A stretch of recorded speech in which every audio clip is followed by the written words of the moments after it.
L'isolement, Alphonse de Lamartine.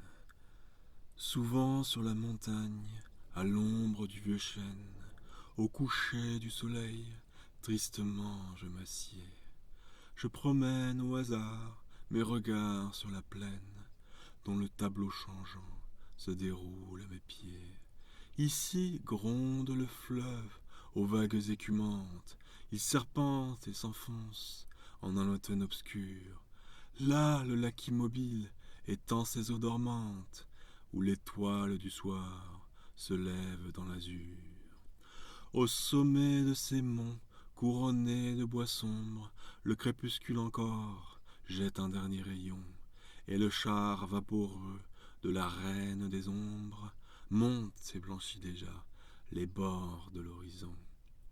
Cependant, s'élançant de la flèche gothique, un son religieux se répand dans les airs.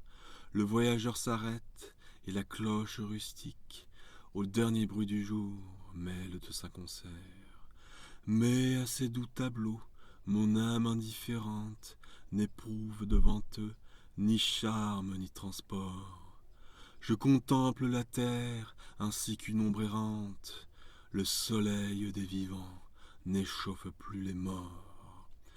De colline en colline, en vain portant ma vue, du sud à l'Aquilon, de l'aurore au couchant, je parcours tous les points de l'immense étendue, et je dis, nulle part le bonheur ne m'attend. Que me font ces vallons, ces palais, ces chaumières, vains objets dont pour moi le charme est envolé. Fleuves, rochers, forêts, solitude si chère, un seul être vous manque, et tout est dépeuplé. Que le tour du soleil, où commence ou s'achève, d'un œil indifférent, je le suis dans son cours. En un ciel sombre ou pur, qu'il se couche ou se lève, qu'importe le soleil, je n'attends rien des jours. Quand je pourrai le suivre, en sa vaste carrière, mes yeux verraient partout le vide et les déserts.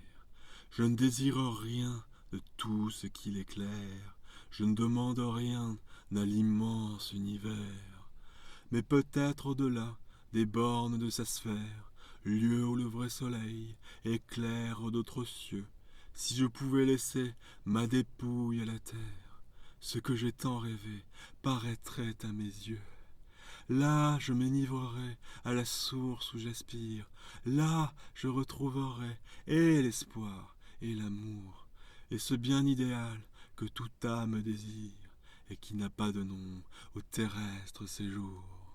Que ne puis-je porter sur le char de l'aurore, vague objet de mes vœux, m'élancer jusque toi?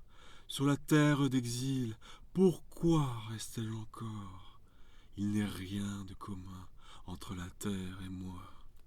Quand la feuille des bois tombe dans la prairie, le vent du soir s'élève et l'arrache au vallon. Et moi je suis semblable à la feuille flétrie. Emportez-moi comme elle, ô rageux Aquilon.